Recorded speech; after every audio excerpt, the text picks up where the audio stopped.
অনুপমা তুমি চ্যানেলের এবারের নিবেদন আধুনিক কবি সুশান্ত পাড়ুইয়ের লেখা সাড়া জাগানো কবিতা একবার হও বিকর্ণ। আবৃত্তি শামীম সর্দার। দ্রৌপদীকে আনলো তুলে চুলির মুঠি ধরে, রাজ আদেশে হুলুস থুলুস হস্তিনাপুর জুড়ে। উলঙ্গ কর দ্রৌপদীকে, আদেশ দিলেন দুর্যোধন। হঠাৎ এমন আচরণে স্তব্ধ সভা কিছুক্ষণ। বস্ত্রহরণ করার জন্য এগিয়ে গেল দুঃশাসন। হস্তিনাপুর দেখল সেদিন চুপটি করে রাজদ্রাসন। দুঃশাসনের উল্লাসে তাই মুখ খোলেনি কেউ, ফুঁসছে উরু দুর্যোধনের কাম কামনার ঢেউ।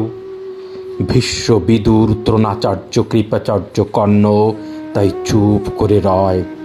রাজার আদেশ বিরোধিতার উপায় নাই। দায় ছিল যার পঞ্চস্বামী তারাও এখন ম্রিয়মান, কারণ রাজার রাজ্যসভা দিব্য ন্যায়ের পীঠস্থান।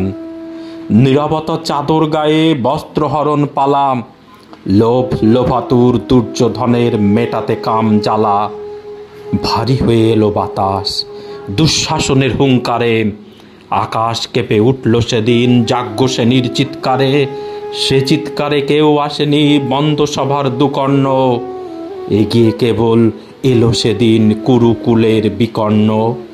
বিকর্ণকে কুরুকুলের 100 ভ্রাতার এক ভ্রাতা দুর্বল সে, তবুও সেদিন বিপন্ন মার হয় ত্রাতা। বিকর্ণ তো তুচ্ছ সেথায় রাখতে নারীর মান, উচ্চে কাঁদে তুচ্ছ নারীর বাঁচাও হরিপ্রাণ। হস্তিনাপুর সভায় সেদিন কৃষ্ণ এলো বিসর্পে, মান বাঁচালো প্রাণ বাঁচালো যাজ্ঞসেনীর সদর্পে। দাপরে কৃষ্ণ নারী সম্মান বাঁচিয়েছ নিরবধি, আজ এই দেশে ধর্ষিতা হয় শত শত দ্রৌপদী। আজকে যখন চতুর্দিকে মা বোনদের যাচ্ছে মান, কিসের ভয়ে কিসের লোভে সবাই কেন ম্রিয়মান। হাতরসে ও হাঁসখালিতে দম্ভে ঘরে খুনি, বিচার আজও পায়নি কেন কাটোয়া কামদুনি। আর্চিকরের ওই মেয়েটি শুধুই জনিপন্য, সভ্য মানুষ বান নর থেকে হচ্ছে বোধহয় বন্য।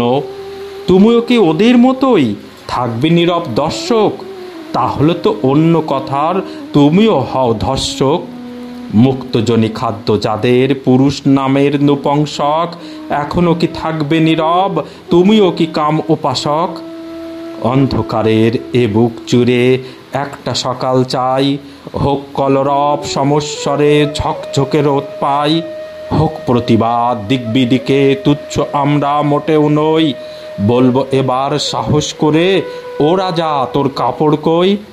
আজকে সময় ডাক দিয়েছে খোলা রাখো দুকর্ণ, বাঁচার মতো বাঁচতে হলে একবার হও বিকর্ণ। অনুপমা তুমি চ্যানেলের পরবর্তী গল্প বা কবিতা পেতে সবার আগে ইউটিউবে চ্যানেলটি সাবস্ক্রাইব করুন।